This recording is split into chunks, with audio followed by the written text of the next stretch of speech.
Frères en Christ, bonjour, j'espère que vous allez bien par la grâce de Dieu. Bienvenue dans notre rubrique intitulée « Droit au but ».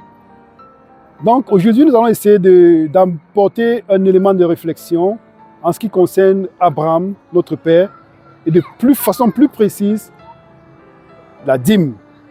Mais avant de parler de la dîme, nous allons d'abord réfléchir un instant en ce qui concerne le commandement de Dieu. Parce qu'il y a des personnes qui disent qu'Abraham n'a pas observé les commandements de Dieu, n'a pas observé la loi de Dieu. Pourtant, il est bien écrit dans Romains chapitre 4 qu'Abraham a été justifié par la foi. Justifié, la parole justifié a pour racine juste, la justice. Et la justice de Dieu, c'est quoi? C'est ses commandements, comme est écrit dans Psaume 119, verset 172.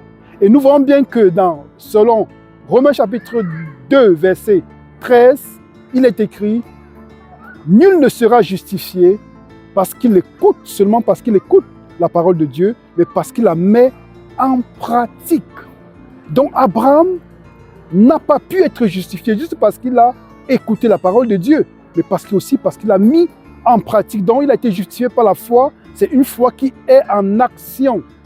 Ok, ces personnes, quand ils s'efforcent à démontrer qu'Abraham n'a pas observé les commandements de Dieu, on dirait qu'ils prennent Abraham vraiment comme le modèle.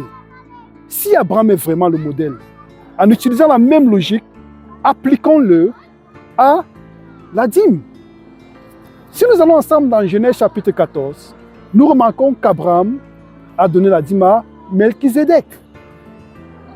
Et aujourd'hui, sous quel ordre sommes-nous?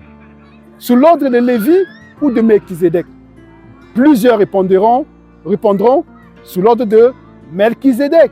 Et c'est vrai, parce que dans Hébreux chapitre 7, verset 4, il est bien écrit qu'Abraham remit la dîme à Melchizedek. Sauf qu'au verset 8 et 9, on dit bien que Lévi était dans les reins d'Abraham lorsque Abraham remit la dîme à Melchizedek. Si nous sommes sous l'ordre de Melchizedek, la réponse est simple. Devons-nous remettre la dîme? Oui, pourquoi? Parce que nous sommes sous l'ordre de Melchizedek.